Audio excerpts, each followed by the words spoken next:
My name is Marco Hanna from PhoneDog.com, and this is the Weekly Bone. If you're an Apple fan, then good news, because the rumor mill for the new iPhone is going at light speed, and the new rumor has been that Apple will be holding their iPhone event on September 10th. It seems that at this event, Apple will be introducing their iPhone 5S, maybe a cheaper iPhone, maybe the iPhone 5C, iOS 7, and Mac OS X Mavericks. The iPhone 5S will likely follow the iPhone 5 in terms of build quality, build design, and overall look and appearance, but we might see some new features like the dual LED feature on the back on the camera, also some improved graphics in hardware like the A7 processor, and maybe a quad-core processor to be in that new A7 chip. One strange rumor, the iPhone 5S has a fingerprint scanner on the back of the device for you to actually unlock your phone. It sounds science fiction, but actually it is very possible, and Apple did buy a fingerprint scanning technology company 1 year ago, so we might see it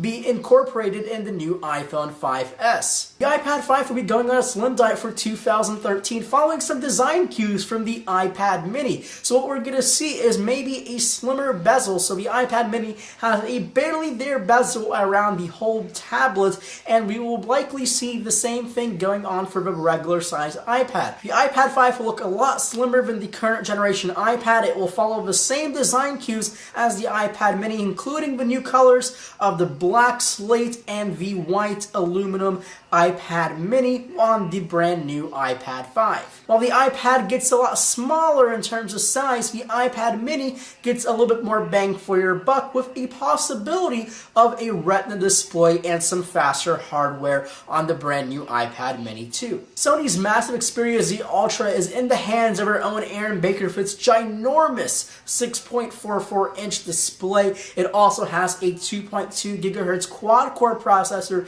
and 2 GB of RAM. The phone already sounds immensely powerful. That 2.2 GHz quad-core processor is one of the fastest mobile CPUs ever put into a phone, and this one's really approaching tablet size. It's only half an inch away from the Kindle Fire or the Nexus 7 tablet. Everyday task is done on that ginormous display, and also Android 4.2 is the operating system on that device. It's very fast, it's very efficient, but it is a very, very large device. It's going to be awkward to make phone calls on that device. It's also going to be very awkward to put that phone in your pants, because it's going to look like you have basically a tablet in your pants, and that might give you a couple stray and awkward looks when you're in public. Well, that's all the time I have for this week's episode of The Weekly Bone. You can follow me on Twitter at PhoneDog_Marco, and I will see you guys in the next video.